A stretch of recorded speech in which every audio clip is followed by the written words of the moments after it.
Hello and welcome to the final part 6 in Slices. I'm Jim. Sam, I can't make it sound like someone died. Because someone did die, Sam. Well, multiple people died. His name is Anna Swede. It's called, but don't worry, they got better. They got better.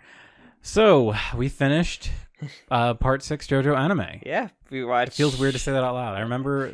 After 10,000 years. I remember, was it Easter... It was Easter 2019? No, 2018. I remember staying up till like 5 a.m. to watch that fucking horrible JoJo broadcast. There were the many horrible JoJo broadcasts. This was the one that was you had to pay money for, and the subtitles were auto. Yes, right. They were like auto captioned. I remember there was one of them I watched over here with you. No, I think it was another one. There was one that was just the JPEG. No, this was the actual like trailer one. No, it wasn't. I think that might have been the trailer one. Because the original one was just... The original one was just the Jolyne JPEG. I fucking hate that and JPEG. And for Azu. They had her sitting in like a fucking like green room for literally like an hour and a half during the entire fucking Birth of the Soul event, whatever it's called. I don't know. Inherit the herpes or something. Yeah, something like that. The Joestar herpes line. So we did it, Sam. Yeah, we watched episodes 36, 37, 38, which is the Made in Heaven part 1 and 2, and the It's a Wonderful World. I'm just gonna say it. Anime saved. Very good. No, I'm kidding. This is a lot of things people like the best about. When people talk about part 6, this is kind of the thing people talk about the most. About being the best. The ending. Yeah, so much. I don't want to talk about the ending just right now. Yeah, but a lot of people like I think are mixed. Like, a lot of people are mixed about the ending. After what I remember, like when I first started, but I feel a lot of people like liked it by the time I finished reading it. Yeah, I do want to say, we had a Chainsaw Man episode come out kind of recently where we talked about. It's probably going to come out like in a few weeks from then, but whatever. We talked about the Aki versus Katana Man fight and how I said that I've seen fan animations that I think look better. This one, unfortunately, there was a fan animation. I don't know if you remember. Someone did a 3D animation of Jolyne in like the accelerated world, and they're in the ocean, and like the sun is moving really fast. I can't remember who did that. I don't remember. I don't know where'd my phone go. I would look it up if I had my phone, but that animation was so fucking cool. And when we got to those scenes in this one, the CG looked pretty bad. Yeah, well, when we get to the actual like ocean venue, we could talk more about the bad CG in it, but that's cool. That's like such a small complaint. I just wanted to say, like, once again, like a fan has made a crazy over the top like fan animation. You had your expectations set high by a crazy fan animation, and then Also, we had kind of a discussion about just like how much nicer JoJo would be if they just used the 3D animation style that they do the OPs in. Yeah, we talked about that like a couple episodes ago, but I still believe that, but that'd probably be super expensive. Yeah, because like super hard to make. And I was kind of like not to say that things always just like linearly progress, but if this had been adapted like maybe like 5 years in the future, it's likely that we would have like fantastic CG, like a fantastic CG animation. Maybe studio. I still don't have my trust in Japanese CG animation yet completely. Well, the problem would be you would need to like really restructure and rewrite how JoJo works, because so much of JoJo is a character not moving, explaining something. But in CG, you can just have the thing happen and have it conveyed well enough that you don't need to have all this buffer time of characters explaining things. So I think it would be considerably shorter. Yeah. Like trying to think of Hunter x Hunter, where it's so much like especially the Chimera Ant arc, where it's a lot of just slow down thinking. Yeah, no. You're like, how can you possibly animate that? And like, but you have people who make cool animations of like it synced up in real time. Yeah, I think I showed you someone. Yeah, I've seen that. Yeah, it's great. Like, did it like in real time, and it's so funny because a million things happen in like 12 seconds. But we thought we were gonna get like different OPs for like, you know, one for like the Sea Moon or at least Made in Heaven before we got to the last episode, but they didn't do that. They didn't change the OP until the last episode. Yeah, which is weird because like I thought they would maybe add the Sons of Dio in one by one. Yeah, or maybe add Sea Moon to instead of like White Snake at the end. Like do that. Nah. But whatever. But yeah, basically the first episode for Made in Heaven is it's basically the gang camps while defending against Fate in Heaven, yeah. so like Jotaro can like beat it with his time stop ability. Yeah, Well, I love this so much. I love the there's like this kind of horror about like the way they understand the new rules for the world. yeah, because we do get the thing of like the news with like the world's kind of being fucked right now. I thought there'd be like some like I'm surprised they restrained themselves for not having like. Even the manga didn't do this. For only Rohan's the only reference to other JoJo's stuff, other than like that one offline of, oh yeah, Jordan's in the area, and that never coming to be to anything. That one like throwaway line at the beginning of like a chapter or like the little prologue or. Yeah, like I think in the manga they didn't even say Rohan Kishibe. I think they did. I'm pretty sure they did. I thought the scene was literally just, oh my gosh, there's one writer in Japan or one manga. I think they may have said like a manga Emporio or something, but like they do. It's basically because they literally just tell you, oh, it's this character. Rohan Kishibe. I don't have my freaking phone. I can't check. I can't fact check. You can go run and grab it and pause. No. It's more funny this way. So, but yeah, we get the funny scene of Anna Sweet saying, I want to propose to Jolyne, and he's like, you're fucking stupid, man. Jotaro's reaction is wonderful. He says, I don't understand. Like, he's literally, he does. I refuse to believe Jotaro's actually married.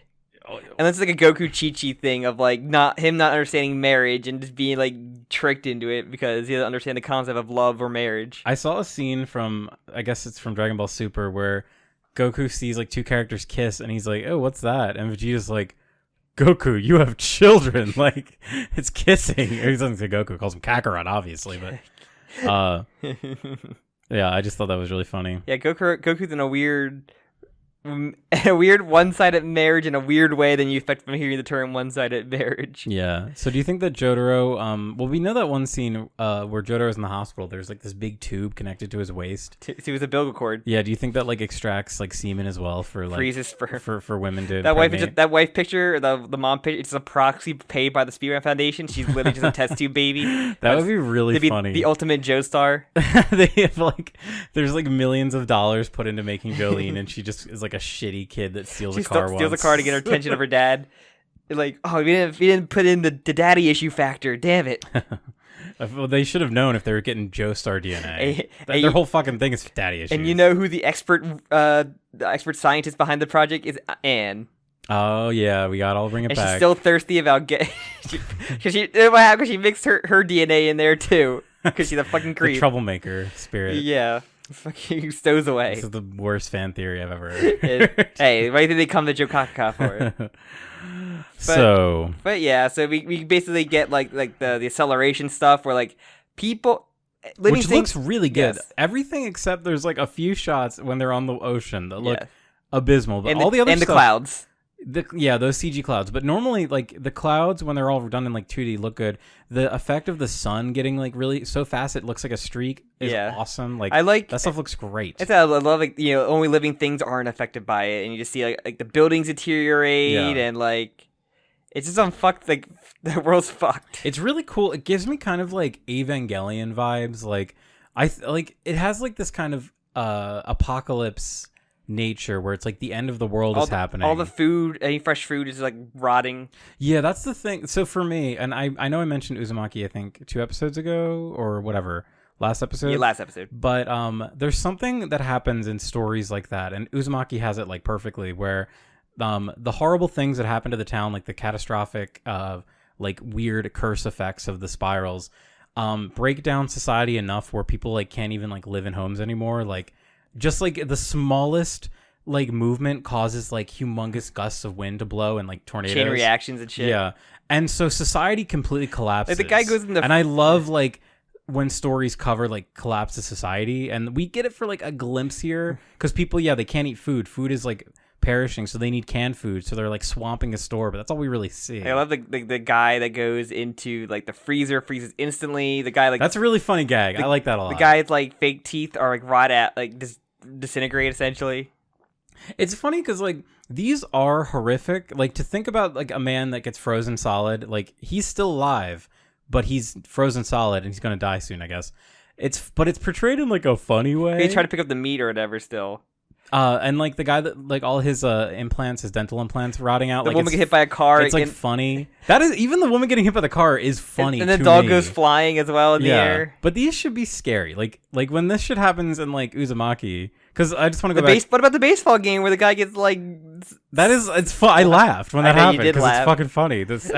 But so what happened with what I love in Uzumaki, and this is mild spoilers for Uzumaki. I already kind of said it. So yeah, like the town is so destroyed, like people can't even like exist anymore. They basically just like huddle together in like small little groups, but there's like asshole teens who have become like tornado riders, delinquents. Yeah, because like they know they have like kind of a little bit of control, like they know how to control these tornadoes, so they just like fuck shit up for no reason and terrorize people. And they just become like kind of like a little gang, and I just like I love that shit. I wish we saw a little bit more of that, but I guess it's not really like the focus in this. The whole idea is like we just want to get to the hyper acceleration new universe kind of thing. Yeah, everyone's naked now. I wasn't like, I guess I wasn't really thinking like how were they gonna animate Made in Heaven zipping around. It's like very funny, especially him running. I thought it was funny. Fine. It's very funny. It looks a little funny. I like the Made in Heaven and Frozen Time looks very like I love that. It's like stopping the super fast thing and seeing where it's at, especially it launching itself on a tree. That part is also funny. There's a lot. I mean, like JoJo is funny. Yes. Like JoJo's not like this hyper serious thing, but like this. There is like pretty scary things happening, and I do love the design of Made in Heaven. Like it's really cool. I love like thing like like on top of a horse, but like fused together. It's a very good look. It's weird because it feels like it shouldn't work because having only the front half of the horse, it feels weird. But like as a silhouette, it looks really good. I think it looks great. It looks like it could be like a Persona or like a SMT demon. Like it very much looks like that. Also, just like so, I guess Pucci's the one doing the cutting and the punching through in the accelerated time though, because like. It has. I don't know. Made in Heaven has its hands on the reins. Yeah, it kind of. I mean, like it feels like Pucci's just kind of become like a super being at this point. He also has a million knives on him, as we come to learn. Of course, he easily could have just ran out to the store and got those really quick. The ones that didn't rust out. That was before time started like really destroying everything. Okay. He could probably also control that. He was in a nice store. But yeah, basically the entire episode is just Jotaro trying to get the right moment to just time stop kill Pucci, and unfortunately it doesn't work, and they have to like literally kiss bullet away and launch themselves to the water. It's funny, I don't remember like if I understood this properly the first time, because it's kind of like the end of part 3 where everyone just starts flying around. When I was reading this, I was like, okay, everyone's just like kind of flying around now, but the mechanics of like using the kiss bullets is super fun. I really like that. Yeah. And it just proves that Kiss is like one of the most versatile stands. Like Kiss is great. I love Kiss. Kiss is way more interesting than... actually, it's kind of funny because I don't know if you remember, there's kind of like a meme about Kiss having like incredibly high stand stats. Kiss has like an S. What is it? S? Is S the highest? I think S is the highest. I'll look it up while you're talking about it though. But. So whatever the highest is, Kiss has the highest in speed. And everyone always kind of jokes about it because it's like this is like literally higher than like Jolyne's. Like, this is kind of insane. But if you think about it this way, the fact that Kiss, like the speed at which Kiss's ability works, I guess you could maybe think of it that way. I don't know. I just think that's kind of funny. Stand stats are busted in their own way. Someone did a video. There we go. It just has an A in potential, destructive power, speed, range, and stamina, but a C in precision. That's all it says. It feels like random. Maybe. Oh, sand stats are random. It's true. But so yeah, but like to me, it kind of makes sense that Kiss would have a high speed because like, I mean, we see speed like they're zipping around so fast with the. I don't know. Supposed to be Jotaro supposed to be like the fastest stand. Because it literally is. Except Tower of Grey is actually extreme. Yeah, Tower of Grey's faster. Tower of Grey's much faster, actually. Yes, as we come to know in our part 3. If only they had befriended Tower of Grey for this fight, they might have been able to fight. Yeah, when we get back to part 3, we're going to be a Tower of Grey test of like, if we had Tower of Grey to the group, would it actually like... He probably could have killed Pucci. He could have killed everybody. He probably could have killed Pucci right here. He killed the majority of the characters in this. Probably could have killed Dio.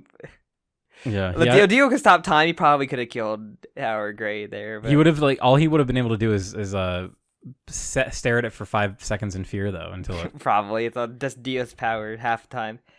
But yeah, that's basically the first episode. It just ends with like Jotaro getting his neck slit a little bit, a little nub there cut, and yeah. But it was actually the best character, Anasui, had put his hand inside Jotaro's neck to save him. He can also just take the hits for people by having his stand in everybody that Diver Down's in.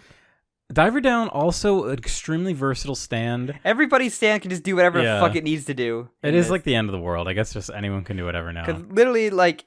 if it was just Jolyne, I wouldn't complain too much, but Diver Down can do a lot of shit. Emporio at first was just like, okay, he can basically make a ghost of like any like thing like, in the past, and like in this, you think, okay, it's just in the designated areas why he has this little room, because that's kind of, he had a little pocket dimension where Ping used to be. But now it's like he had an infinite storage thing in his belly button that he can pull a gun out. I don't ever remember it being about his belly button. Am I crazy? It's probably not his belly button. Probably just pulled it out. No, but he's literally pulling. You were right. He's pulling it out of his belly button. I don't remember them mentioning that before we see it on screen. He probably just did it, like just pulled it out in the manga, and he just needed to have a way to have him pull it out. It's so disgusting, though. Think of how stinky they'd be. I mean, yeah, but it's ghost stuff. They probably don't have smell on them. I hope so. And they have flavor, I think, but they don't have like. Oh my god, I don't want to think about it. I can't understand his ghost shit. But yeah, so they're basically trying to get to the water now to do a plan where Anasui's like, I'm gonna take a hit, and Jotaro, when I'm a hit, you stop time and kill it. And also, like, doesn't Jolyne? I think that's like, did Jolyne agree to marry him here about the first time? Jolyne, that was a little bit later when they were zooping around. Which I'm like, Jolyne says she'll listen to the proposal. It doesn't say she'll agree to it. Yeah. So yeah, good luck, Anasui. You didn't read the fine print. And I like Jolyne here. I like that she's like, because we know Jolyne shouldn't be dating this man. He's a murderer. She shouldn't date either of the two guys presented to her in this. Well, thankfully they're both dead. So thank God. But she shouldn't date Anasui. But she still is like, you know what? I can give him a little hope by saying, I will listen to you. He gave some hope. He still murdered his wife that one time, and he still probably disassemble shit. Yeah. What? Which is it's like a disorder that you don't really get over, because it's like a neurological like disorder where you just fucking do it. They should just give him a fidget spinner. I'm sure that would be fine. You disassemble that shit. What are you talking about? Like, he ended up in prison. These are all prisoners. Yeah, they're murderers. I mean, generally, I murdered a few people back in my day too, honey. They all are murderers. Yeah, they all are murderers. Weather is a murderer. He turned people into snails. Anasui killed people. Yes. Jolyne was an accomplice to murder. I still think she deserves some jail time. Hermes killed a guy who killed her sister. So Hermes wasn't a murderer initially, but she became one in prison. Gotta love it. Compared to in part 3, no one's a murderer. And now Emporio is also a murderer now. He did it. He fucking cried. Yeah, you can still say that that's weather, maybe. He pulled the trigger. He pulled the trigger. Brother's a bad influence on the boy, okay? And he only put his stand. He didn't put his memory of Weather in there. Weather just appears on the disc to symbolize that Weather's also there in spirit, I guess. But yeah. He only had a room for his fucking stand disc. Also, FF killed a bunch of random women in the fucking Everglades. She's fine. She learned her lesson. When she got her it doesn't count until you start to get your humanity. It's true. And she didn't get that until she goes inside a woman and stays there. Yeah. He just gets all comfy cozy inside a corpse. Yes. The only corpse that didn't explode too much. She could have been 4 women. That's true. They could have been a hive mind of women. Imagine how that would have fucking went. It would have been great. One FF was enough. If the guards didn't commit war crimes by the Geneva Convention. To literally commit war crimes. By the Geneva Convention. Literally fucking DC evil, what is it, Suicide Squad shit. It's fucking the Suicide Squad Battle Royale, just have explosive collars on your fucking people. It's so fucking funny. It's fucking messed up. But yeah, they head to the water. You see Pucci running on water, just very funny to see him like Naruto run. And this is also a smart tactic too, because they can see him more easily in the water. Yeah, it's a good video game boss tactic where the boss is invisible, but there's puddles, so you can see it. I've had some Final Fantasy 14 bosses that are like, you gotta they disappear and you see the tracks. You gotta follow the tracks and everything. And it's like Priscilla from Dark Souls 1. Oh yeah, she has her she's also barefoot and she walks around in the snow and you see her little barefoot big tail. She does have a big tail. Yeah, that boss fight was something. Much of a boss fight. Something easy. It was very easy. I think they want you to feel bad. I mean, yeah, but I had to fight every boss when I first played through. You had to kill her. I had to do it. You have to do it. You could have just left her. You have to do it, Spinzel. You gotta kill her. If you don't know my playthrough of Dark Souls I did on Twitch for the first time, I had a character named Spinzel that I had to slaughter every boss with. It was great. I love Spinzel. Fun times in Dark Souls 1, 2, and Elden Ring. Didn't get the 3 because 3 just refused to go on sale, and I already played through 3. maybe one day. I would love to replay that game. I would love to see the return of Spinzel. Oh, whenever the DLC ever drops, or Armored Core. Make a Spinzel mech. Yeah. I mean, whenever I hear about the game, I'm not sure if you. I wonder if you'll be able to name it. I'm not sure. I haven't played any. They're vastly different, but I'm excited to play Armored Core. Yeah, we'll save this for the Armored Core cast. Armored Core, do a Souls cast. That'd be fun, actually. But all right. But yeah, so they have standoff again.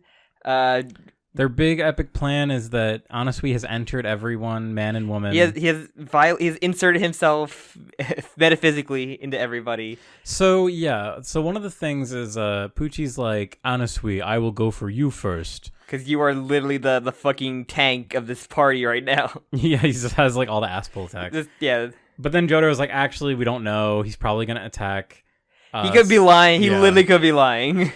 And he isn't. No. Unironically, he isn't. Because technically, he does kill Anasui first, even though he is a death trap set for Jolyne. Well, no, he uses Jolyne's... He uses Stone Free to stab Anasui with. Through the heart. Yeah, it's very funny. That is very funny. And then Jotaro like, oh, I gotta get Jolyne out, and then sees like he just Dio knives. I do love him using the Dio tactic. I guess Dio like taught him like, yo, when all else fails, throw knives. It was probably written in the journal somewhere that he got from Jotaro's memories. It's on the back when we did part 3, the little like PowerPoint presentation he had for the Dio version. Where they're like, okay, knives. I'm going to use knives in my tactic. Any other suggestions I should use? But when you all fail, I mean you won't fail, but if you do, there's like 40-minute section about knives and how much he likes using them. Different kind of knives. Yeah. Like this is a knife.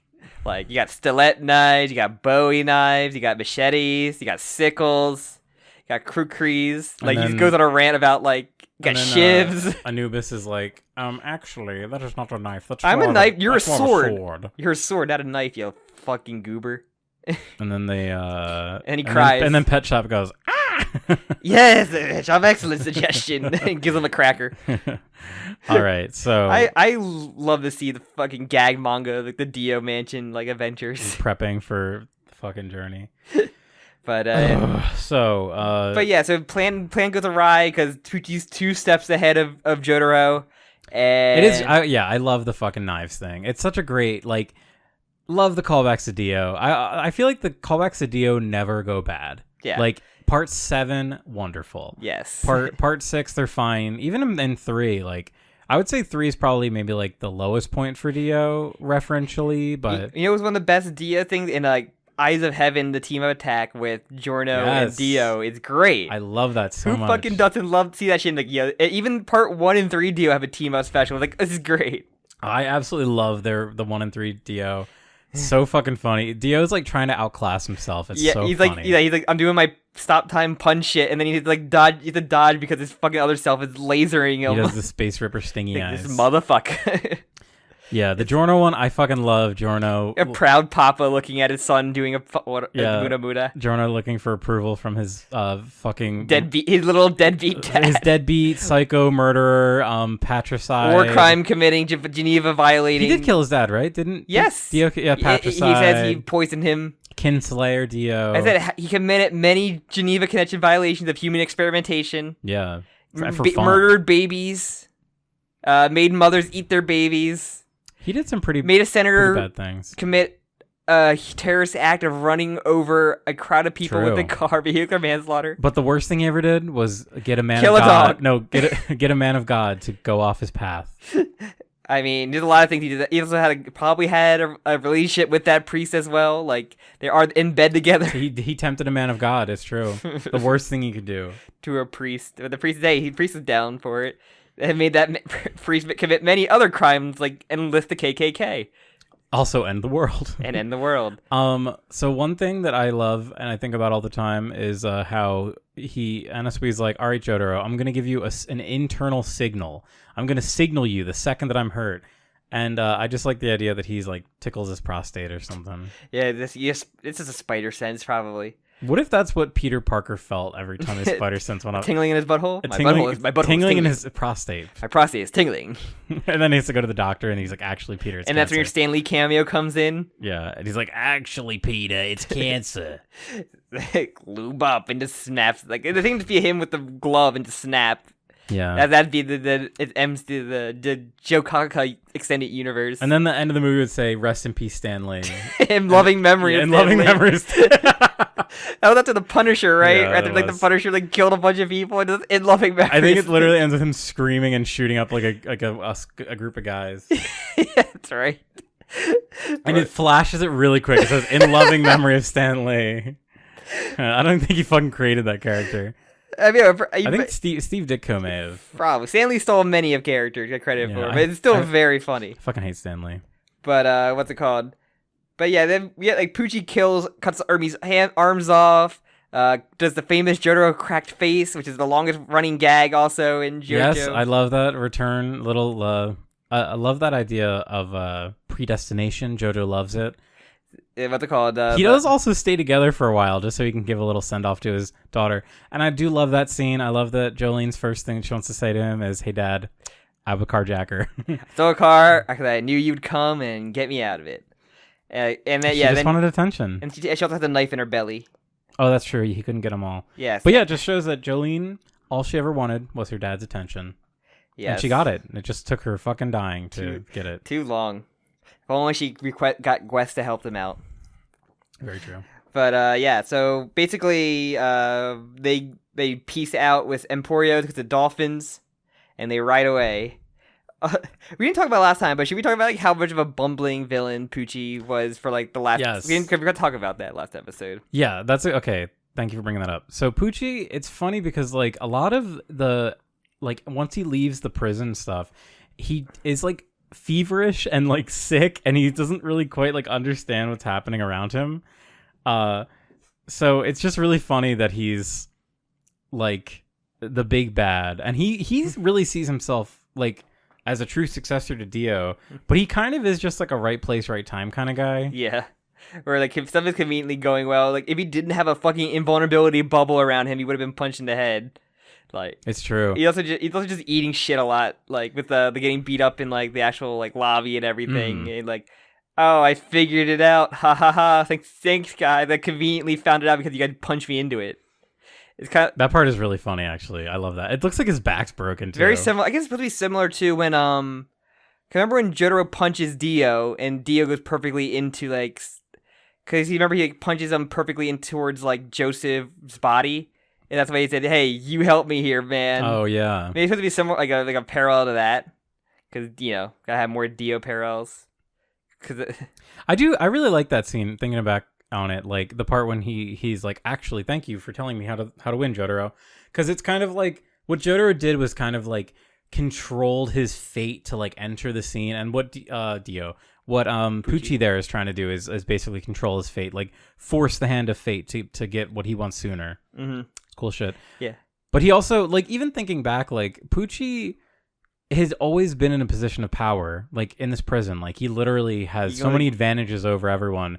And it's still, like, I don't know, like, things go bad for him all the time. Like, Foo Fighters rebels against him. The frog stuff was caught off guard. Yes, the frog stuff. I mean, why would you even trust Jumpin' Jack Flash? Like, come on, that guy's a fucking idiot. Look at that CG model of him. Would you trust that fucking cretin? I would run away as fast as I can if I saw that guy. Amanda has sneakers attached to his fucking ankles. What else? And spits. And spits.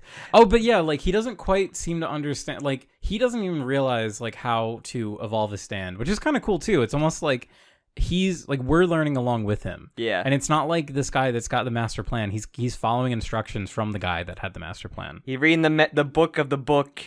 Like he had to like literally like scan the memories. The scanned version of the book. There's probably so many JPEG artifacts. It's like someone took a cell phone picture of like the journal itself and is using it to read it off of that. Yeah. But he's not using like the Star Platinum eyes to pinpoint the exact details that he needs. But if only.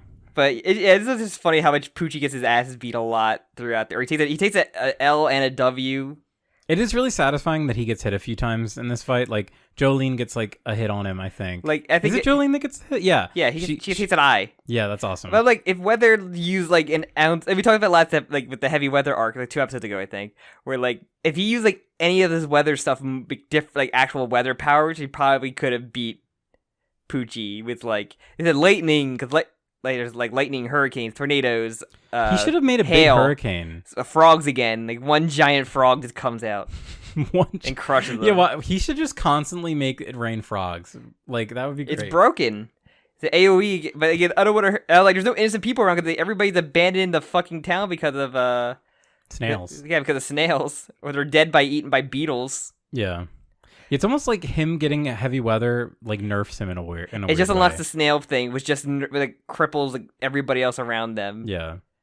But and not that he can control it anyway. But yes, and like Emporio has the knowledge more that like a useful ability with heavy weather than if the weather knew that he would have won. Yeah. I guess he didn't share that book with them. It's kind of the whole old like Okayatsu thing, like. You can have like a really powerful stand, but if you're not clever with how to use it, then I mean, he was born and raised in the South. Also, he had all his memories gone. But no, even when he unlocked them, though. Oh, that's true. He wasn't in high school. It's very true. And like I said, Emporio didn't share his books, I guess, or his internet access. Well, you see, Sam, all the books are ghost books. Yeah, they can't picked them the up. knowledge doesn't stay when you read from a ghost book. Yeah, it's like in one ear out the other. But yeah, so yeah, basically they escape via dolphin. You get the nice scene of like them. Cause it's very funny. Like, okay, we're gonna tire Pucci out because we're riding on a living thing, and Pucci has to like still can't get swim. Yeah. Which I wish they animated him swimming rather than like him just posing, like Superman pose with hand in the air. Seeing him like swim at lightning speed would have been really funny. Like the Black Adam like close up on the Rock's face when he's flying, like that image. I guess that meme image, just like that. The very close-up, hilarious face of him, and then Jolyne does her sacrifice. It's very sad. Does she get like off-screen like that too in the manga? I guess then, because like I remember it that way because I feel like it just really shifts point of view to Emporio. Okay, and then we get the whole like universe ending thing, which I thought was done really well. Yeah, but yeah, like let's just talk about the crazy fucking trippy thing. But yeah, we're talking about Jolyne. So I really like I really like the little Jotaro thing with Jolyne. I like that he saves her and that she also like saves Emporio. It's very like noble sacrifice, and it goes into what Pucci's saying about how like the Joestars are all about like their nobility and like their their honesty and loyalty, but that's like their downfall kind of, but it's not. Yeah, it ends up paying off in the end because I do like when Jolyne disappears, he just yells Joestar. It is pretty funny. I know, yeah, Jolyne basically, she's like, yeah, I have to like sacrifice myself because he can track me, but he can't track you kind of thing. Yeah. Which is kind of... not true because he literally, there's a horror movie character where he's slowly walking behind him while Emporio's tripping on himself. Like, but Emporio does get to make it to the next universe. I think that's the point. Yes. He could have just... He makes it to 2011 3. Yeah. Yeah. So, but yeah, the whole scene where... because I feel like in the manga, this was like a maybe 2-page spread. It might have been like 2-page spreads. Showing like kind of the new universe, and there was a bunch of animals, but I feel like this was conveyed even better because you get the feeling that like everyone is like literally falling out of reality into like the next one, and that's super cool. And it's kind of fucked though, where Fuji says like, yeah, if you died in the other universe, you like don't get reborn. You're good, and your soul is gone. He literally says like your soul does not exist anymore, which is really disturbing to me. What are the implications of that? Like, is it supposed to be that, like, I guess you can't revive them? I guess that's the idea. But they are, though. But they're not, though. They're different. They're different people. It's a multiverse. Yeah, they're, like, totally different. But so... you're butt ugly Jotaro and, like, four bulb Jolyne. How much hair would she have to have on her head to pull that hairstyle off? I don't know. Just as much as Pucci has for his fucking back... his back hair. His back hair twin tri-tails. But yeah, I love this so much. I think it's so, once again, like this whole idea, like everyone on Earth is experiencing like a cataclysmic disaster, like life and society has ended as they know it, and then they're going to the George Joestar universe. No, in the blink of an eye, like they're all back to normal, and their clothes are next to them. Yeah, crazy. The ones that made it are all naked. Yeah, I'm guessing the ones that are like the reboot versions are like they've just always been there. Yeah, they've just existed. all the prisoners that were probably murdered by the gang. Or the prison guards that were murdered by the gang, because a lot of like just naked women, I guess, are prisoners as well. Yeah, but it's really cool. It's just I really love this idea, but it's so okay. Can we talk about like the purpose of this? Of what the Maidenhead? Yeah, so like because he's doing it so he can He just reset it so he could find Emporio and kill him, and this is like, and then he's gonna enact his plan. Correct? Yeah. So he does say that he slowed time down for this day so that he could end Emporio, because I guess he knew where Emporio was on this day. Yeah, but also just having Emporio inside, like inside the prison where he's like can just go through cracks easily. Like he has little fast travel points. Yeah, I guess he just doesn't care because he's like a god now. Like he's just super fast. Yeah, that's why he doesn't even try and like be fast with Emporio. He's kind of relishing like, oh, I get to just murder this kid on my own time. Yeah, I try because like I guess he would go into the full made in heaven over heaven power, because in Eyes of Heaven with the world over heaven, he just like it's already achieved his master plan, and it doesn't fan fiction. Yeah, it's fan this fiction. Is fan fiction. It's pretty much that, where like it's just like he just changes the timeline more. So it's like the power over heaven, where he can just like change shit. So it seems to be like the benefit that Pucci is discussing here, or he kind of goes into, is like because everyone already experienced like all of reality. They now are aware of what's going to happen. So they are aware of their fate, and they're able to, I guess, embrace it or like prepare for it. Because he makes this one like statement about like preparing for the future is the best thing you can do. He even says like, Emporio, sign up for a Roth IRA today and make sure you max it out and put $6,000 every year so that by the time you're 60, you have a $1,200,000 in your bank account. It's strange that he said all that. Invest in Google. Also, yeah, invest in Google. In crypto. Invest in crypto. He really goes on about a bunch of different crypto Dogecoin. Coins. I think a lot of those crypto coins have been confirmed rug pulls. So Pucci really needs to check out some of that. I don't know where he's getting that, what Reddit he's on. But Dio told him about it before that because he fucking Dio's like on December 1st, 2009. I told buy 1 million Bitcoin. I told one of my other minions named Elon about. Oh my god. About Dogecoin. I said Dio coin, but he took it as Dogecoin. But so yeah, it seems like, and we see the scene where one of the guards, who I guess had survived the universe resetting, so he's alive. Mm-hmm. He has like a memory, or he has like awareness that deja vu kind of. Yeah, if he goes down this path, he's gonna fall, and we see that Pucci is there and pushes him. So he fucking backhands. I mean, fucking Pucci is literally Jason Voorhees, where he's just gonna kill anything that walks in front of him. And he's built like it too. He's fucking huge. But I really think this is an interesting idea, because part of JoJo is this whole idea that like fate is inevitable. Like you cannot change fate. You need to like literally break the laws of reality to change fate. You can't escape from crossing fate. You cannot escape from crossing fate. So Pucci's plan to give people awareness of their fate, it's almost like doom.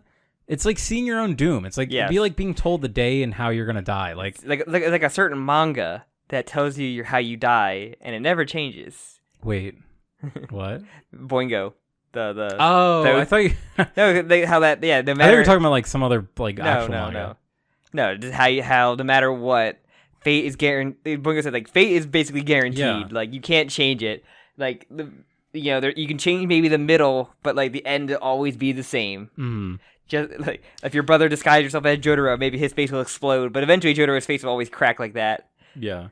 So ultimately, never disguise yourself as Jotaro, because your face will explode. And when Jotaro would actually age, that's when it was like he could never actually hit that aging point, because that's when his face would change from the manga. That's why he's like forever like 16 or whatever. So, but my question is then: so if people seem to be aware of their fate, Pucci doesn't seem to be aware that he's about to get murdered in the most horrifying way possible. Well, he doesn't care about that, because they said the only factor that gets way into that, I guess, is Emporio. And he doesn't really have like, I guess, the double to do that, because he is still the base Pucci, so he doesn't really know. He's still original universe Pucci. Yes, which is yeah. And so is Emporio. Yeah.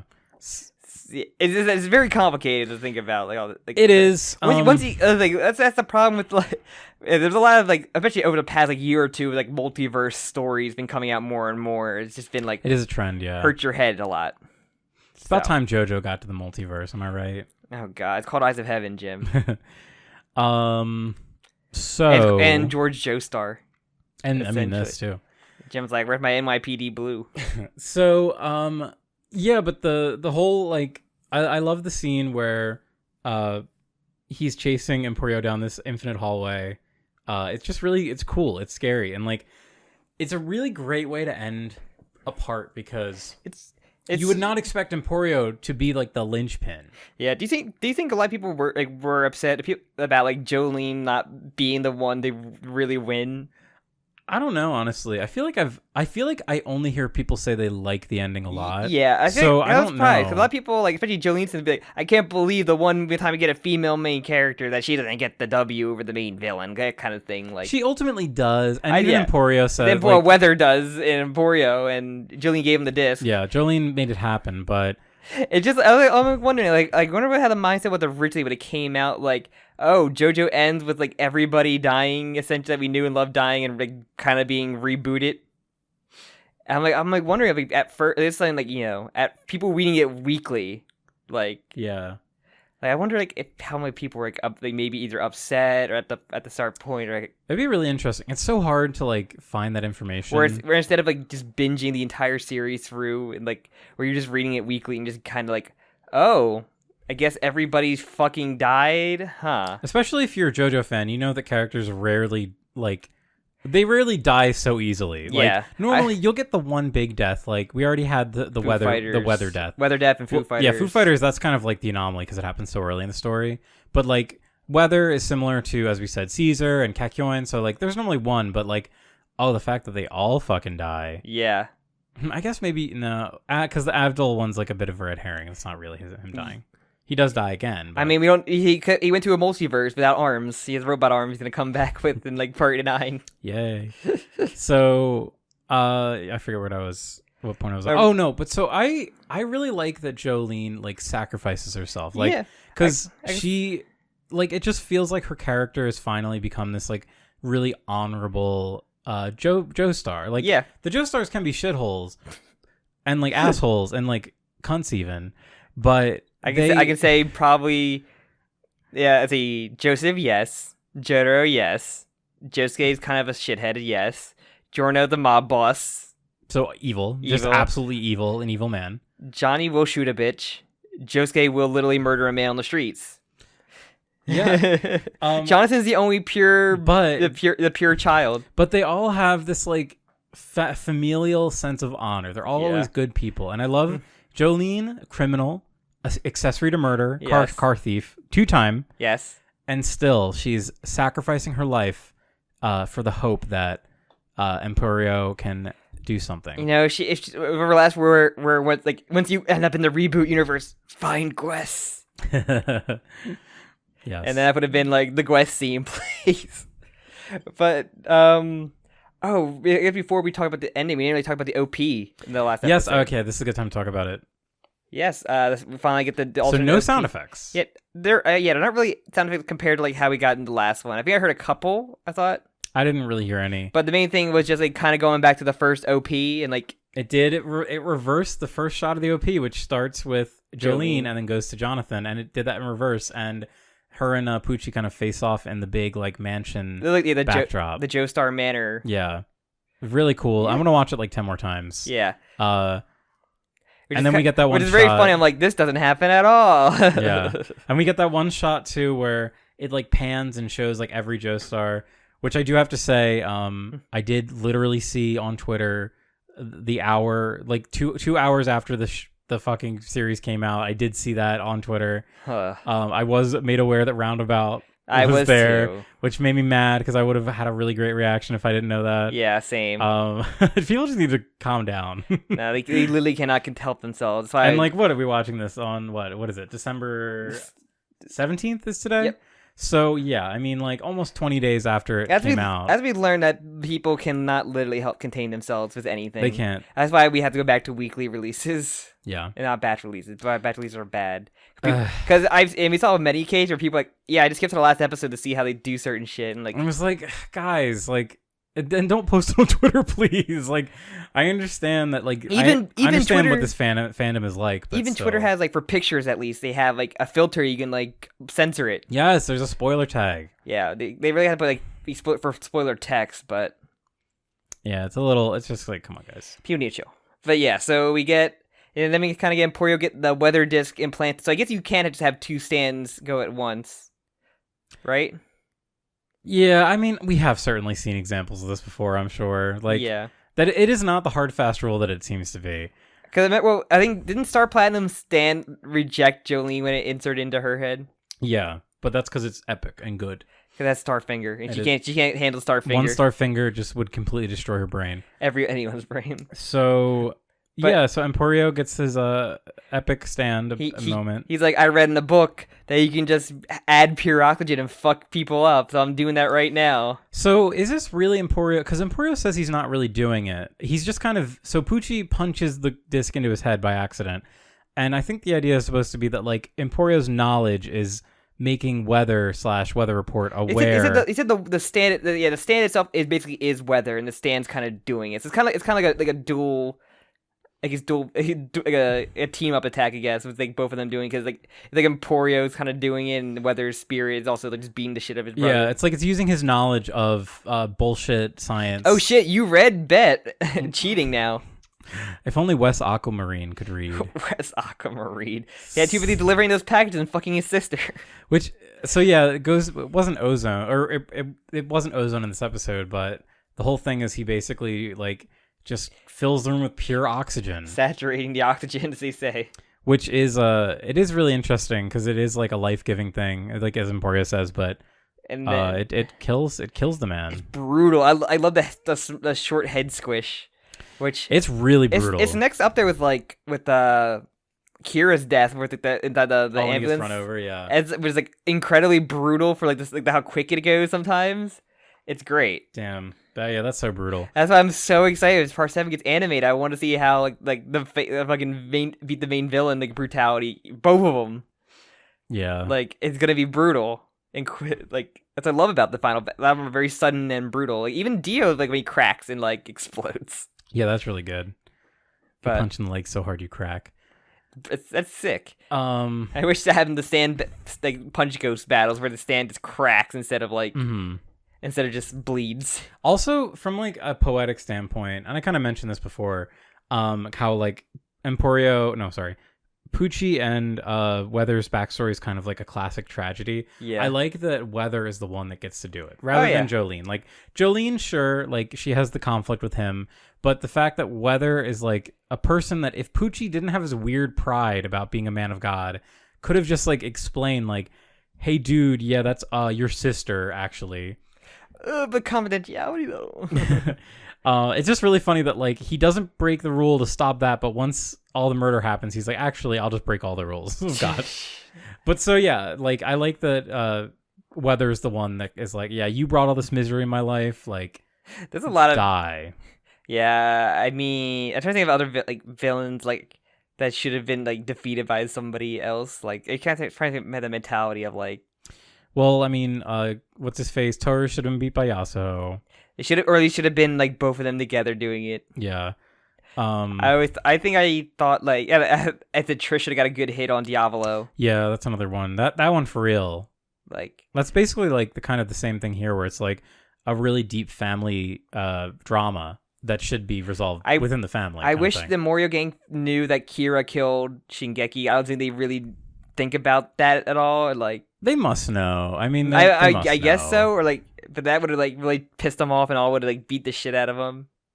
But yeah, so basically he wins by brutally crushing his child who's committed murder, and that's kind of we get the famous shot of the gas station, the Green Dolphin Street, I think, gas station. Yeah. And yeah, we see all the new character, I guess the 2011 3 characters, I guess, of like, I'm trying to think of the names. Irene and Anarchist. Anarchist is a terrible name. Anarchist is really funny. And this is a world that has West Aquamarine. It's true. Hermes is eldest. Oh, is she? Yes. I don't remember that. Yeah, that's they mentioned her name is eldest, which is not a good name either. I'm like, Irene is so, like, it's Jolyne and Irene, but I love it. Irene's oh my God, is Irene a what's her name? What's that country lady? Dolly Parton? It's a Dolly Parton song? I don't know. Jolyne is. I know Jolyne is. I'm trying to think. While you're looking that up, a funny little thing about I was watching a scene from batch 1, the part where Gwess has Jolyne and throws her Like, yeah, what you got it? Yes, named after Rocky's first work, Gorgeous Irene. Oh, that's interesting. But he states there isn't any deep meaning relationship between the two Irenes. It was merely having fun. Of course it was. But in the so this, you know the scene when Gwess is holding tiny Jolyne, she's like Jolyne, and throws her really hard against the wall. I always remember every scene with Gwess. There's a video that has like that in every dub, and I think it's like the Spanish version or something. The voice actress actually sings it in the tune of the Dolly Parton song. That's cool. It's really funny. She just like Jolyne, like she says it like the same way. Hey, she's up on the Crunchyroll Awards for best voice actress for Spanish for 2 episodes. Hell yeah, Gwess. I just love that little. I think it was Spanish. Anything is open in this Crunchyroll Awards, especially in like the fucking dub categories. It's anything goes. The lawless country, Jim. But yeah, then we kind of meet everybody. I love this scene so much. I'm like, why is she paired up with Anna Sweet still? God damn it! There's certain things that we can't change, Sam. Unfortunately, but yeah, and we see her outfit with her sweater, her big old sweater. So okay, yes, I love the sweater. I forgot that she took it off. She takes it off, and I think it kind of mirrors. There's this one cover I think of like Jolyne kind of like holding her boobs. It's kind of a famous cover, and I always think, okay, that's probably what that's off of for them. But yeah. Also, she looks a lot better than the bad Jolyne we saw in Universe 2. The four dongles. Or 4 dongles. Oh, this one just has like a mullet. And when Emporio, like, he approaches the gas station, there's this one shot. It's like rotoscoped or something. Oh yeah, right. It's actually, it feels like it's replicating the manga panels because like it does the thing where it moves and stops, like basically in a motion comic or something. But it looks amazing. It's just one little shot of Emporio wiping his eyes, and it looks incredible. A lot of points I watch, it's like that's weird, and I always say that because that's when like something is animated completely different than like the scenes when Jolyne was squaring up with Seamoon, like those like this is also like elicit that reaction. This is different from the crap we've seen in like the first batch or two. Yeah. Like, but yeah, Emporio said, does his emotional thing, he's crying, and he's just he's not like things aren't better. I like how bittersweet the ending is. Like Jolyne is dead. Like all of our characters are dead. Jotaro is dead, but there is like this sort of like everlasting like version of them somewhere out there, like in some alternate universe. Yeah, they have Wes. They pick up Wes on their way too. They don't pick up FF. She could ride in the trunk. Yeah. Which is sad to see no FF there, but still, yeah. One thing I do want to say, so I can't remember what year this was. It might have been, we went to Anime America. AUSA? AUSA, it was maybe 2017? Maybe, as long ago. 2018. It was before the Part 5 anime had begun, I believe. But so, Kira Buckland was there, and she did like a panel with some other, I think JoJo YouTuber guy. Yeah. And she was cosplaying as Irene. Yeah. Which is so cool because Kira Buckland went on to voice Jolyne. But I also love that there's such like a big dick move of like cosplaying like the alternate universe like version of Jolyne, because like 90% of people who have like familiarity with JoJo would probably be like, oh, you're cosplaying Jolyne, that's so cool. But it's like, no, like she has like an one up, like actually I am Irene. It was just and fucking got the cool. Birthmark tattooed on me. Yeah. It was just, I thought that was really cool. So shout outs to Kira Buckland. Come on the podcast. Congratulations on getting the Jolyne role. I think did she voice Yukako in Part 4, I think, I think she voiced another character. No, she voiced what's her name? The ghost girl with the dead dog. Oh, Remy. Yeah, Remy, yeah. Okay. She voiced Remy in Part 4 stuff. Okay. Yeah, so she finally got her way in there. Hopefully this can actually lead to like, it's kind of funny that she's Jolyne and Matt Mercer is Jotaro. Oh my gosh, there's a lot of, I feel like there's Johnny Young Bosch is Jonathan. It's very funny. Is it really? I didn't know that. I'm pretty sure Johnny Young Bosch, he does a very funny bad British accent. It's not as good as, I don't know the voice actor's name, but Joseph Joestar's voice actor Cesarino is so fucking funny. I think it'd be cool for Part 7 they can get Johnny Young Bosch to voice Johnny, because I think he'd be a great voice for Johnny Joestar. You know, I have no opinions. I do, because I've grown up with Johnny Young Bosch. Is he what, a Green Ranger or something? He was a Green Ranger, he was a Black Ranger. And he also voiced Nero in Devil May Cry, the Vash Stampede in Trigun, and many other fucking characters that you probably like. Probably, yeah. Yu Narukami in Persona 4. Yeah, it's one of those names I always hear all the time. Can't avoid that. I think he'd be good for Johnny. So hey, we'll see. It's just me. I'm praying. So yeah, so definitely got to bring that British accent though. No, he's American. He's an American Joestar. No, he's born in England, wasn't he? But he's American. They drop just like part 3. They just drop any accents they've had in the past. No, the accent's the funniest part. They got rid of Dio's accent. They got rid of Joseph's accent. No, not doing it. Fuck it. Oh god, no. I just think. Okay, Kira's voiced by Wesker. I'm pretty sure too in the part 4 dub, which is very funny. Oh, that is really funny. But it is just not to keep talking about Kira Buckland, but it's really crazy because I know that she did like a lot of like internet animation stuff and like really not underground, but like just like a lot of small projects initially. Yeah, I mean even Rice Pirate Mick got to voice Bacchio. That's true. Yeah, he was on that as well. And he does like Blood Sun Vendetta, which is cool. Like he does a lot of those tiny projects, despite being a voice actor now for JoJo. So yeah, that's interesting. Very cool. Keep up your love for JoJo in any work, because you never know. You could end up you could be Funny Valentine. What if I get to voice Damo? In the Part 8 dub. Oh my god! All right, everyone, new campaign: Jim voicing Damo in Part 8 anime. Hashtag Jim for Damo. Hashtag Jim for Damo. I don't even know what I'm gonna voice Ojiro. If you think you can. I'm a gremlin enough. Live action version. Whenever they do, like just like the Part 4 live action movie, I'll be the Part 8 live action Ojiro. When I see Ojiro come back, I'm gonna pog so hard, dude. He comes back. I was fine, guys. The pool cooled me down. Oh man. But yeah, so I guess the overall that's how the ending is. They drive off. We roundabout plays again. Wish it wasn't spoiled. Loved it. Yeah, wish it wasn't spoiled. I like the special ED though with all the classic parts characters. That was wonderful.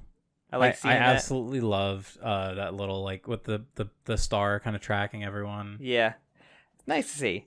But like I said, nice little ending. I got some actual like differences in the last episode. See if anything... Oh, you actually have do you have differences here? Yeah, just the other ones had like one thing apart. It wasn't like too big. It was just like extra dialogue with Jotaro's words to Jolyne or something like that. Oh, really? That's very like super crazy. There's like extended conversations with Emporio and Pucci. Jotaro's doppelganger has extra dialogue. That's really funny. This added a scene where Emporio further explains the nature of Maiden Heaven's consequences. Pucci's speech is extended. A flashback of Jolyne when Emporio prepares to fight Pucci. Hermes' counterpart in the universe has a name. This was new to the anime. Hermes having a name. Huh. And adding FF to the clouds was new. Yes, okay. I was gonna say I don't remember FF being there at the end. And it felt like a betrayal that she wasn't. Yeah. No, they don't get the love for FF. It sucks. You actually can see FF in the new universe. She's a tiny little plankton. I would be funny to scan the ocean. It's like the new FF. There she is being a happy little plankton. She has like a green wig on. She's like a little dot with a green wig. Plankton got a little bit of algae on its head. But oh, that's cute. But yeah, I think overall, actually this third batch is definitely the best out of them all. Despite some CG hiccups, they still don't have it down CG, I think, for the most part. Yeah, it just... Some of it, like, I don't want to sound mean, but, like, I don't know how you could, like, put that on the air. They don't got that map of CG yet, or... Yeah. Or, what's it called? Sunrise, or... Studio Orange? Well, Sunrise's CG is pretty good. Studio Orange... the gun... Studio Orange does it really well. They did Beastars and Hoseki no Kuni. Some studios just do CG better, so... This is so random and it's out of nowhere, but Hoseki no Kuni, also known as Land of the Lustrous, is ending soon-ish. We don't know how... I thought it was just back from a hiatus. It is always back from a hiatus. The author will take, like, long breaks. Mm-hmm. But we thought it was near the end, whatever, but they have, like, those cool, like, you know, Chainsaw Man has little trailers for manga. Yeah. Like, things. And they brought back the voice actors from the show to do a little, like, promotional video for the manga, which is really cool. It makes me hope that they're planning a second season. Do they have enough content for a second season? Certainly, yeah. Okay. They certainly do. Okay. They could probably do, like, 2 or 3 seasons at this point. It would probably be best to just wait for it to finish. Yeah. But I don't know. But I think overall, the best content of the Part 6 anime was this second half. Like I said, I did like a little bit of like the prison stuff, prison adventures, but I think it's just like the middle bit was just not very good. Yeah, just like how it was in the manga. Yeah, essentially, like so much copium of like, you know, I actually really like Dragon's Dream. Like now the anime is out, but like I mean, other than Bohemian Rhapsody, like I think everything else was pretty good. I still think Bohemian Rhapsody is dumb. Yeah, it's just one of those things that like It's not very like the concept is kind of interesting, but the actual like execution of the actual fight is not. And if you're not gonna really have fun with it, like if you're not gonna commit to doing like actual like cameos, the weird like Astro Boy Mazinger Z cameo thing was really weird. It was really like half-assed. Yeah, I mean they didn't like what's it called? What part? I think part 5, where like even in the manga they're like in the Coco Jumbo. They're like, oh, the Captain Tsubasa. Yeah, they're like Captain Tsubasa playing on the TV, even though the David Productions did animate Captain Tsubasa anime, and they didn't do it. Yeah, it's probably one of those things where like, oh, this could have been like an email, but we decided to not do that. Or maybe so. that he can't do an adaptation if he reference, or like it is pending. It ruins like streaming rights or like DVD rights when you have product placement. Yeah, it might. I know that there's kind of like a gag and like a lot of like, I know Bleach or not Bleach, Gintama does it a lot where like they always censor like, the names of other series, just the names. When we watched Pop Team Epic at the end, when the voice actors talk about like, they had a episode of Pop Team Epic with Gon and Killua voice actresses, and they censor Hunter x Hunter. Yeah, it's really weird. Like, I don't know, it's weird to me because if you're watching like a TV show, normally you can just didn't Code Geass edit out the Pizza Hut stuff eventually on Netflix. Only season 1 has the edited. It's the non-Pizza Hut version. Season 2 does have the Pizza Hut still intact. I love product placement. Thank God. It's wonderful. I talked about this already, but it's so funny how frequently you see Pizza Hut logos in that show. Down the line, maybe we'll do Code Geass. I loved Code Geass. I was really, really into for that. a gym pick after my next pick. So, overall, yeah, very good. Yeah, I think it definitely, I think... I really love the ending. Like I absolutely love the ending to part 6. I think it's like it's so like bittersweet is the right word. Like yes. It's really like sad because our characters are dead, but it's so hopeful and like there's a whole new world for Emporio. Like Emporio will finally have like a relatively normal existence. Who will he live with? Probably just Jolyne. Speedwagon Foundation. We adopted this child we found on the road. Yeah, or Jotaro. Hey, baby. Jotaro likes to have like a small sidekick, like Koichi. It could be his short round. Except it's reversed, where he's Jotaro's Asian and Emporio's American. Yeah, Mr. Jotaro.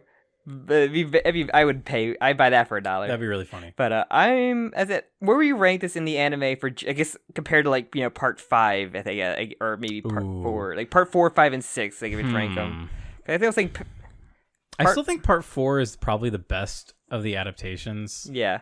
Even though I haven't read the original in its completion.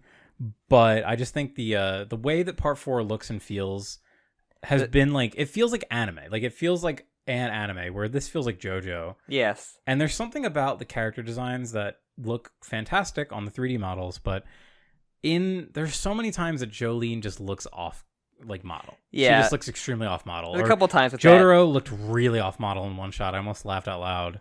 Yeah, a couple times in the show, I feel there were a couple that like, what the fuck? And this is also like, I mean, we don't really talk about it too often, but anime, like production cycle, it's really bad. Industry. It's a really bad industry. Like these 90% of studios are fucked. Animators are not being paid what Look they at Mappa. need to. Like look at all the shit Mappa has to do right now. Yeah. It's fucking crazy. That's like a whole fucking. There's like human rights violation levels. Of discussion about that, but yeah, and it sucks because like even like a studio like Ghibli, like you think like, oh yeah, Ghibli, like the biggest powerhouse in Japan, like I don't think that there's really that much of an improvement pay wise. Yeah, at least not like versus the amount of like work that they put into it. I said there's very few studios that actually like have like a good working cycle of like 8-hour days. Like you have your vacation, like doesn't have the crunch. Like wasn't KyoAni one of those that had like a good? I think KyoAni is like better culture wise. Yeah. I'm not entirely sure though. I'm pretty sure they're like one of the few ones that have a good. Yeah, well, I honestly have no idea what that studio is like now, but I think they're still going. They definitely have. I mean, Dragon Maid season 2 came out. That was in production, like, yeah. But yeah, it especially, or maybe Netflix also had a fucking bungled up a lot of their development as well. We don't know. Yeah, I would really be curious because this is the only part of JoJo that has been released this way with such a massive gap in between episodes. It's gonna suck how like adaptation, like 6 is gonna have an asterisk on it, unfortunately, of being like the bundle release and maybe like Netflix having like any issues, like maybe Netflix's fault.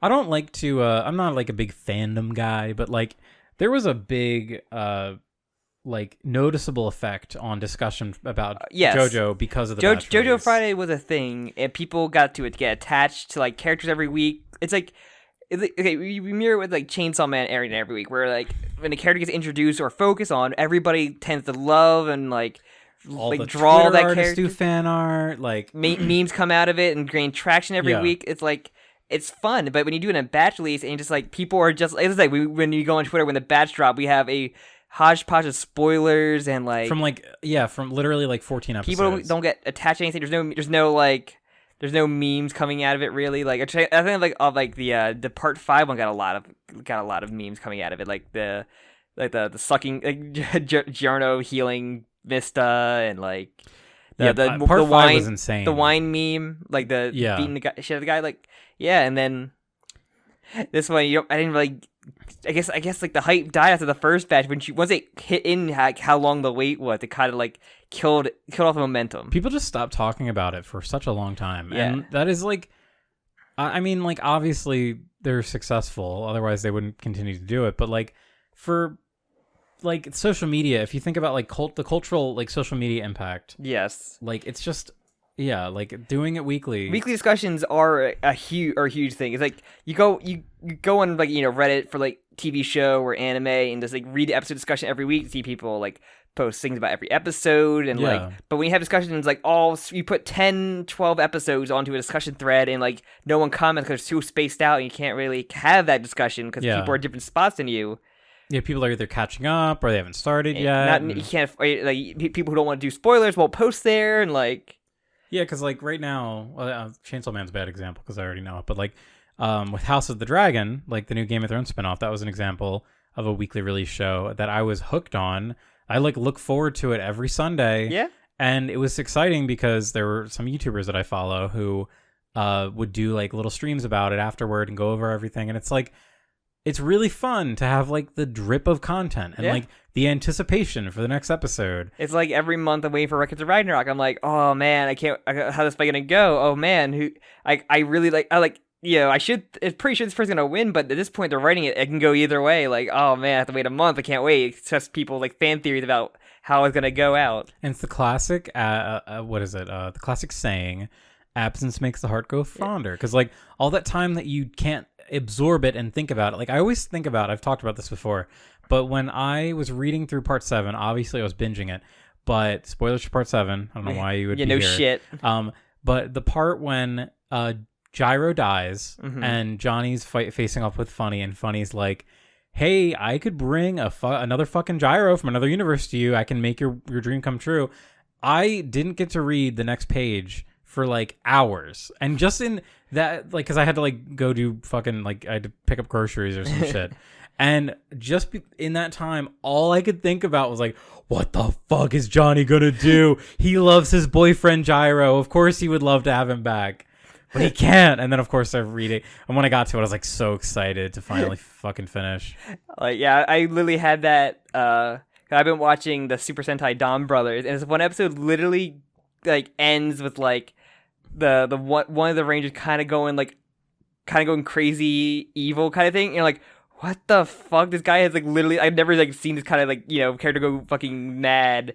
And I'm like, I had to go to bed because I watched like, a couple episodes before I go to sleep. I'm like, fuck, I want to fucking watch more. Should I stay up for another half hour? Like, it's killing me. I want to discuss about like what is gonna fucking lead to and like characters like interacting with other characters. But this fucking crazy heel turn, like it's so exciting. That's why now I'm caught up with Kamen Rider Geats, and I'm like, and last episode, and it was such a fucking cliffhanger. I'm like, fuck, but I get to talk about it or like read discussion threads about like the episode. I'm like, oh, I can't fucking wait. Yeah, and that was the fun thing about doing Attack on Titan with you, is because once we got really into it, you would be like, oh, I've been thinking about this like all week. I can't wait to see what happens. That's what I love about mystery stuff too. Like, just, like that's what I love about you, Jolyne. Yes, the reason why we have a fucking podcast is because it's fun to talk about Jolyne in between Jolyne chapters. Yeah, thanks to Rocky for not saying not wanting to complete mysteries. But like I said, I love about Attack on Titan series was like it's fucking great. I love being into it. It's like I was like, making predictions throughout it, and like Jim being smug about half the things, and like bringing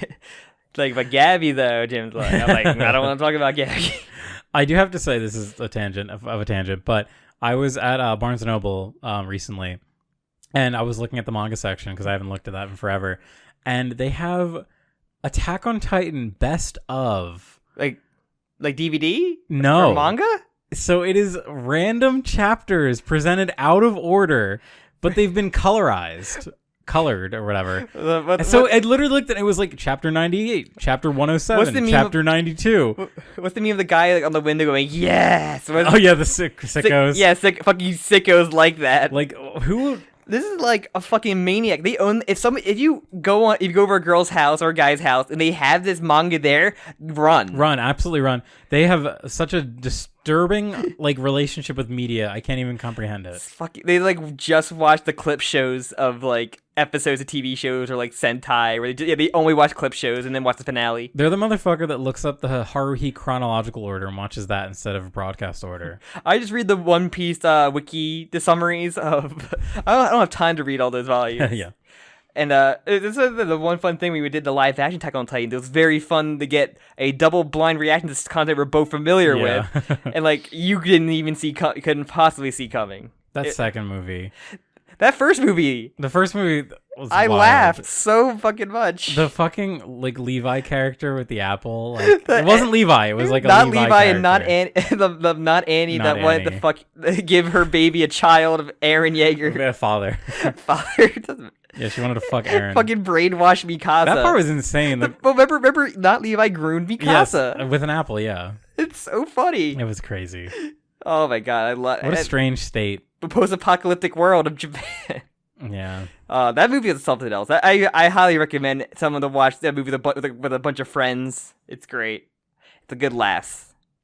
But I guess other than that, are we done talking about JoJo? We kind of haven't been for the past time. I mean, that's nothing new here. But I guess I mean, like I already said, like I absolutely love the ending. Yeah. I've been pleasantly surprised with how this anime concluded. Yeah.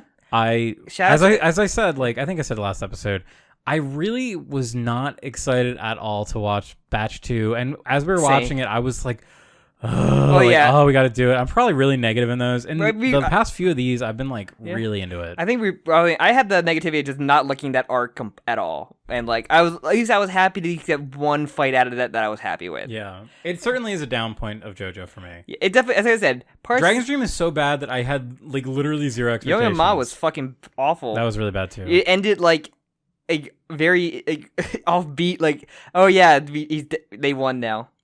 It's just like, I think, like I said, when I started part 6 or finished part 6 reading first time, I said it part of very high highs and very low lows, and I think the anime is just like that. Yeah, I agree. And like, it's a great finale, but you got some hills to go over, and like what you like though. If you like it, good for you. But if you like it, you're dumb. And don't talk to me. Blocked. Also, go take a hike. Yeah. So, ratio plus get a grip. It's crazy. We're not gonna have another JoJo anime for 5 more years. Isn't that crazy?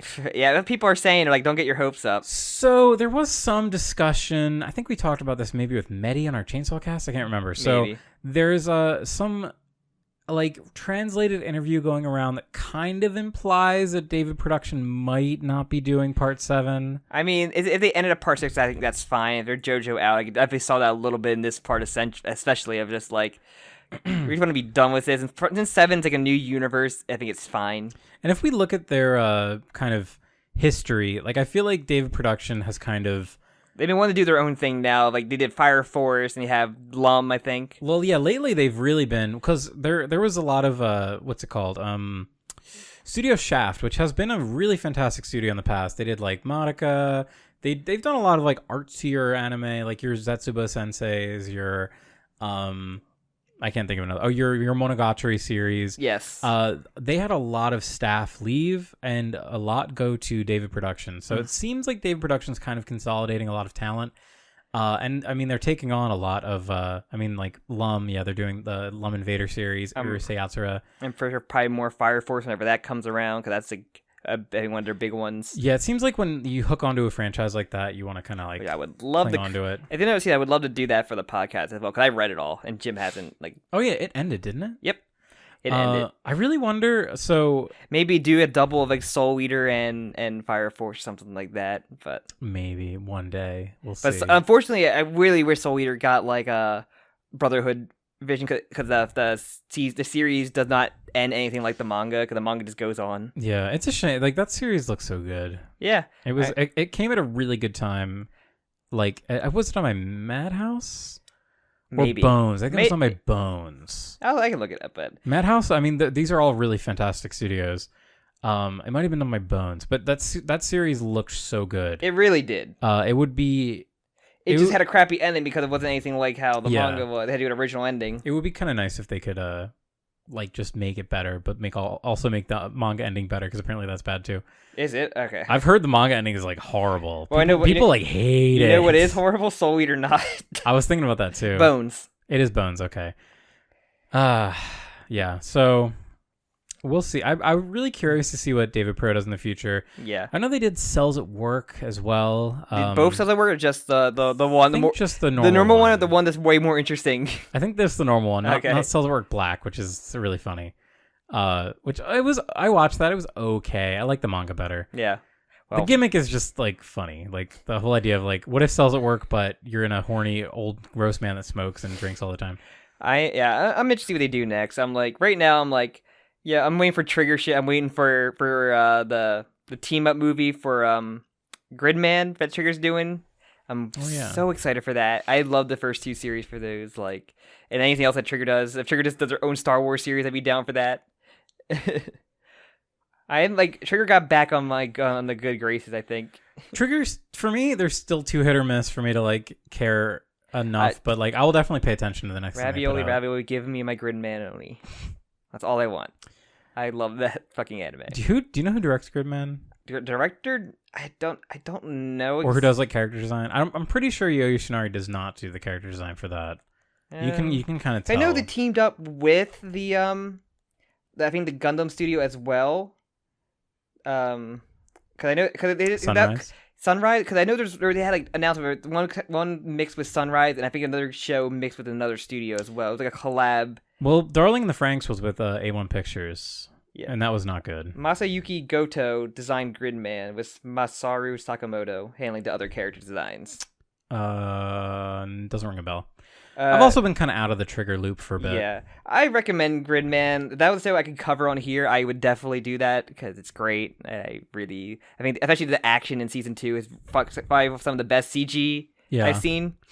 I just couldn't into the first series. Yeah, the first series is a little slow at first, or it feels kind of generic. That kind of hits that trigger that trigger point where shit changes. Mm-hmm. And once you hit that episode, that's very awesome. It's okay, this shit's fucking popping. And then the second series I really love a lot for characters, which I have a long list of stuff I want to watch on here, but you're either A, it probably won't be popular enough, or B, Jim does not care, or C, it's too long, like Naruto and One Piece, what I really want to do.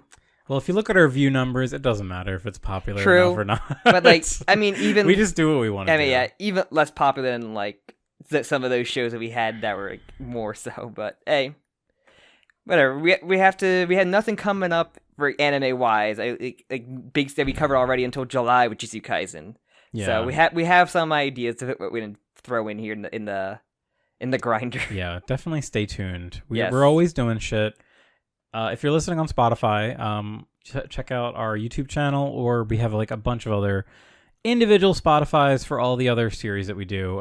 All the other, maybe not all on Attack on Titan, Jujutsu Kaisen, yeah. And basically any other little things that we've done in between, Evangelion, probably going to be done. That has its own, yeah. Yes. Which we finished that, so we finished a couple series nearby. By the time this is out, that's been out, yeah. And oh boy, do I have some opinions on that, because that was my first going through of Evangelion. That was so much fun. I love doing that. But I guess we should plug it up then. We'll plug part 6 up. Yeah, plug it up for good. Plug up those. Never talk about Part 6 again. Plug up those holes in Irene's sweater. Thank you. Make it a normal sweater. Yeah, thank you all for listening to us and our little tangents there about we always tend to do with these podcasts. This is like our victory lap. Like we made it. We did a bunch of episodes. How many years apart from our original Joe Kakaka spoiler cast for Part 6? Oh, that's a good question. It's probably been that was what, maybe 2017? Yeah. So it's been what, 6 years? I can't do math. A long time. I'm not even sure we were officially Joe Kakaka yet. We may still have been the on-cast. It's between 5 or 6 years that we did that. Don't listen to that because the quality is probably horrible for audio. It'd be really funny to listen to that again. But I'll try, if I remember, I'll link it in the description. No, don't. I probably have them very hot. Definitely, takes. that was in the era of us like talking to my laptop and my your onboard microphone. Don't listen to microphone that. Recording. Delete it. No. But yeah, thank you all for listening to the series. Again, like the video, comment, subscribe if you haven't already. You can follow the podcast on Twitter or me or Jim separately. You can also join our Discord to discuss, I guess, either the anime or the JoJo Land's coming up. JoJo Land's coming out soon. We're gonna they're gonna add like a JoJo Land's chat into the Discord coming up. Yeah, the Jolyne one. But yeah, and with that, I guess we will see you. If you only listen to JoJo content, definitely in JoJo Land in February, but who knows? Maybe some JoJo content in between there. Who knows? We got a bingo board to make. Hell yeah! We did a stream of that forever ago, but we got to make it officially. It's true. So I'm gonna work on mine soon. Yeah, I have a lot of fun ideas. Yeah, all we have. We have a special guest for that one. 2 bullet points to go off of, but yeah, and a lot of parts 8 questions unanswered to go off of. Yeah, but I think with that, we will see you next time. We'll see ya when we see ya. Bye-bye. See you in the next universe.